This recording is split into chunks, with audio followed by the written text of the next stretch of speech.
बिस्मिल्लाहिर्रहमानिर्रहीम, अस्सलाम वालेकुम। Welcome to my YouTube channel study with Afsha. Students, हम चैप्टर नंबर 10 के न्यूमेरिकल कर रहे थे। Simple harmonic motion and waves का ये चैप्टर है। इसके 10.1 से 10.7 तक न्यूमेरिकल्स की वीडियोस मैं अपने चैनल पे अपलोड कर चुकी हूँ। सो आपसे रिक्वेस्ट है, अगर आप मेरे चैनल पे नए हैं और अगर आपने चैनल को अभी तक सब्सक्राइब नहीं किया तो काइंडली सब्सक्राइब करें, वीडियो को लाइक करें एंड लिंक को शेयर करें। आज की वीडियो में रिमेनिंग जो न्यूमेरिकल है वो हम करेंगे 10.8, 10.9 एंड 10.10।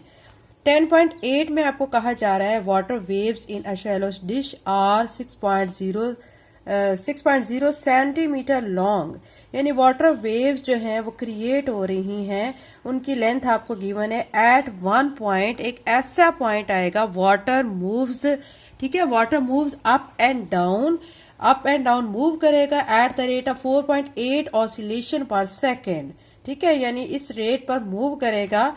आपने इसमें दो चीजों को फाइंड करना है। ए पार्ट जो आपको दिया गया है उसमें आपने उसकी स्पीड बतानी है वाटर वेव्स की कि क्या स्पीड है। बी पार्ट में what is the period of water waves, जो वाटर वेव्स क्रिएट होंगी उनका टाइम पीरियड क्या होगा, तो ये आपने बताना है। तो 10.8 न्यूमेरिकल जो है इसके दोनों पार्ट्स को जो है हम सॉल्व कर लेते हैं। 10.8 न्यूमेरिकल सॉल्व करने के लिए बच्चों सबसे पहले हमें जो चीजें गिवन है हम वो लिखेंगे। गिवन आपने लिख के फिर आपको वेवलेंथ गिवन है, ठीक है, 0.06 आपको दी गई है, ठीक है, मीटर। अब ये आप सोच रहे होंगे कि हमें तो 6.0 सेंटीमीटर दी गई थी, तो ये 0.06 मीटर कैसे आ गई है। तो ये बच्चों आपको जो दी गई है ना 6.0 सेंटीमीटर, इसको आपने जो मीटर में कन्वर्ट करना है तो इसको आप क्या करेंगे, 6.0 को आप क्या करेंगे 100 पे डिवाइड कर देंगे तो 0.06 मीटर आ जाएगा, ठीक है। अब आप देखें कि नेक्स्ट में आपको क्या दिया गया है, आपको नंबर ऑफ वेव्स दी गई है 4.8 और टाइम दिया गया 1 सेकेंड, ठीक है। अब हमने क्या करना है, हमने क्या करना है, एक तो स्पीड फाइंड करनी है, दूसरा हमने टाइम फाइंड करना है। तो यानी v किसको रिप्रेजेंट कर रहा है, स्पीड को, और t किसको रिप्रेजेंट कर रहा है, टाइम पीरियड को, ठीक है। वो टाइम पीरियड भी आपने फाइंड करना है। तो अब सोल्यूशन करेंगे। सोल्यूशन में सबसे पहले हम फार्मूला अप्लाई करेंगे f is equal to n by T, ठीक है, क्योंकि नंबर ऑफ वेव्स हमें गिवन है 4.8, टी हमें दिया गया 1 सेकेंड, 1 लिखेंगे, ठीक है। पर सेकेंड का मतलब क्या होता है, 1 सेकेंड। अब 4.8 को 1 पे डिवाइड करेंगे तो हमारे पास यही आंसर आ जाएगा। इसको f को निकालने का मकसद क्या है, क्योंकि देखिए बच्चों हमने फाइंड जो करना है ना v, ठीक है, उसके लिए हमने क्या फार्मूला अप्लाई करना है, v is equal to F lambda. अब उसके लिए हमें f चाहिए होगा तभी हम उसमें अप्लाई करेंगे इस फार्मूला को, ठीक है। तो अब हमने पहले f फाइंड किया है, फिर हमने फार्मूला लिखा v is equal to F lambda, फिर अब f जो फाइंड कर चुके हैं 4.8 ये लिख देंगे, मल्टीप्लाई बाय लैम्डा हमें गिवन है 0.06, ठीक है। तो ये आ चुका है हमारा, इन दोनों को मल्टीप्लाई करेंगे आंसर हमारा आ जाएगा, यानी स्पीड हमारी क्या आ जाएगी 0.288। इसको राउंड ऑफ करके हम क्या लिख सकते हैं, 0.29 मीटर पर सेकेंड। तो ये क्या आ चुकी है, हमारा ए पार्ट का आंसर आ चुका है। अब नेक्स्ट में जो हमने फाइंड करना था वो हमने टाइम क्या फाइंड करना था, हमें दूसरा टाइम पीरियड फाइंड करना था वाटर वेव्स का। अब आपको पता है बच्चों formula f is equal to 1 by T है। अब हमें t फाइंड करना है, ठीक है। t यहाँ पे डिवाइड हो रहा है, दूसरी तरफ लेके जाएंगे तो ये यहाँ पे आ जाएगा और यहाँ f जो है वो इसके नीचे आ जाएगा। अब आपके पास फार्मूला बन जाएगा t is equal to 1 by F. इसमें वैल्यूज को पुट करेंगे, t इज इक्वल टू 1 ऐसे रहेगा, f की जगह पे जो हमने फाइंड किया है ना 4.8 वो लिखेंगे, डिवाइड करेंगे 0.21 आ जाएगा। और टाइम का यूनिट आपको पता है सेकंड होता है, तो आप s साथ लिख लें या SE साथ लिख लें, ठीक है। तो ये बच्चों हमारा न्यूमेरिकल हो चुका है 10.8। अब हम 10.9 करते हैं। 10.9 न्यूमेरिकल में आपको कहा कि at one end of ripple tank 80 centimetre, ठीक है, अक्रॉस, यानी एक जो एंड है रिपल टैंक का 80 सेंटीमीटर अक्रॉस, यानी उसके 80 centimetre across a 5 hertz vibrator produce, एक वाइब्रेटर है, ठीक है, जिसकी फ्रिक्वेंसी 5 हर्ट्ज दी गई है, प्रोड्यूस करता है वेव्स को। वेव्स जो है उनकी वेव लेंथ आपको 40 मिलीमीटर दी गई है, मिलीमीटर, ठीक है।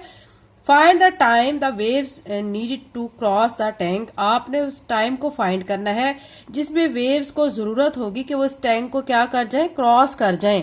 तो 10.9 का सोल्यूशन करते हैं।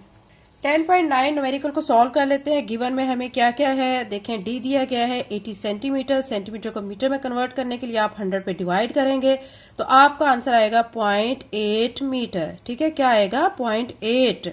फिर उसके बाद फ्रीक्वेंसी आपको दी गई 5 हर्ट्ज और लैम्डा आपको दिया गया 40 मिलीमीटर। मिलीमीटर को जब आपने मीटर में कन्वर्ट करना होता है तो आप उसको 1000 पे डिवाइड करते हैं। 40 को 1000 पे डिवाइड करेंगे तो आपका आंसर आएगा 0.04 मीटर। अब ये भी कन्वर्जन हो चुकी है। अब हमने फाइंड क्या करना है, टाइम को हमने फाइंड करना है।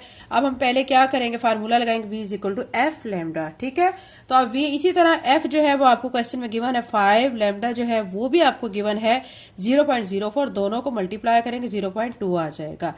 ये चीज हमने किस लिए की है, क्योंकि हमने जो फाइंड करना है t, उसमें हमें v की जरूरत होगी। ठीक है, अब क्या करेंगे, फार्मूला लगाएं t is equal to D by we.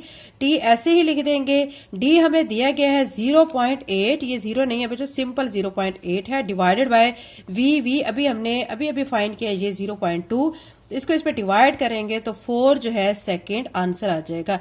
s लिख लें या SEC लिख लें तो ये 4 सेकंड इसका आंसर आ जाएगा। 10.9 कंप्लीट हो चुका है, 10.10 कर लेते हैं। क्लास 10th चैप्टर नंबर 10 का लास्ट न्यूमेरिकल है 10.10, जिसमें आपको कहा गया what is the wavelength of radio waves transmitted by an FM station.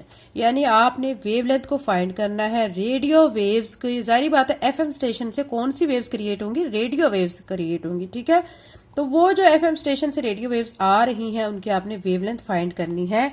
आपको दिया गया है एट 90, ठीक है, MHz, मतलब आपको हर्ट्ज दिया गया है, फ्रीक्वेंसी दी गई है। अब आपको ये भी कहा गया है कि 1 M जो है वो 10.6 की पावर होता है, इसके इक्वल है। ठीक है, स्पीड आपको दी गई है रेडियो वेव्स की, वो दी गई 3 × 10⁸ मीटर पर सेकेंड। तो अब आपने इसका सोल्यूशन करना है, तो इसका सोल्यूशन कर लेते हैं। हम 10.10 को सॉल्व कर रहे हैं। न्यूमेरिकल में हमें जो गिवन है वो फ्रीक्वेंसी दी गई है, क्या दिया गया है उसमें 90 MHz। HZ क्या है, हर्ट्ज है। ठीक है, M आपको दिया जो गया है 7, वो आपको बताया गया है वो किसके इक्वल है, आपको क्वेश्चन में बता दिया उन्होंने कि 1 M जो है वो 10⁻6 के इक्वल है। 1 M किसके इक्वल है, 10⁻6 के। अब जहां पे M लिखा होगा उसकी जगह पे आप 10⁻6 लिख देंगे। यहाँ पे लिखा है 90 MHz, तो 90 के साथ आप M की जगह पे 10⁻6 लिख के साथ HZ लिख लेंगे, हर्ट्ज। ठीक है, उसके बाद V आपको गिवन 3 × 10⁸ मीटर पर सेकेंड। अच्छा, ये जो है ना मीटर पर सेकेंड ऐसे होता है, अगर हम इसको ऊपर लेके जाएंगे तो ये MS-1 पावर क्या हो जाएगी, -1 हो जाएगी। फाइंड हमने क्या करना है, लैम्डा यानी वेव लेंथ को हमने फाइंड करना है। तो यहाँ पे आप लिख सकते हैं वेव लेंथ, ये हमने फाइंड करनी है। अब सोल्यूशन में हम क्या करेंगे, सबसे पहले फार्मूला लगाएंगे v equal to F lambda. चूंकि हमें ये फाइंड करना है लैम्डा यानी वेव लेंथ, इसके साथ आप देख सकते हैं कि ये f मल्टीप्लाई और दूसरी तरफ जाके ये डिवाइड हो जाएगा, v/f हो जाएगा। अब क्या करेंगे, इनकी वैल्यूज पुट करेंगे। v की वैल्यू हमें गिवन है 3 × 10⁸ ठीक है, मीटर दी गई है पर सेकेंड, और f जो है वो आपको क्या दिया गया, 90 × 10⁻6, ठीक है, हर्ट्ज में दिया गया है। अब क्या करेंगे, 3 को 90 पे डिवाइड करेंगे तो 0.0333 आ जाएगा, मल्टीप्लाई बाय ये 10⁸, ऐसे ये 10⁻6 ऊपर जाएगा तो 10⁻6 हो जाएगा। अब क्या करेंगे, ये बेस सेम है दोनों की, आपको पता है बेस सेम हो तो पावर को ऐड कर लेते हैं, लेकिन चूंकि इसमें माइनस का साइन है तो दोनों पावर्स को फिर माइनस में कर लेंगे, 8 - 6 कर लेंगे तो 8 - 6 किसके इक्वल आ जाएगा, 10⁻2 के इक्वल आ जाएगा। अब इसको मजीद हम क्या कर सकते हैं, 0.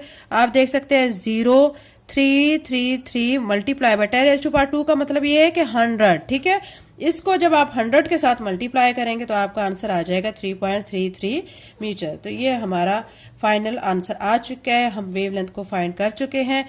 तो ये बच्चों 10.10 न्यूमेरिकल हमारा कंप्लीट हो चुका है। इसके साथ ही हमारे चैप्टर नंबर 10 के सारे न्यूमेरिकल कंप्लीट हो गए हैं। नेक्स्ट वीडियो में इंशाल्लाह चैप्टर नंबर 11 के न्यूमेरिकल स्टार्ट करेंगे।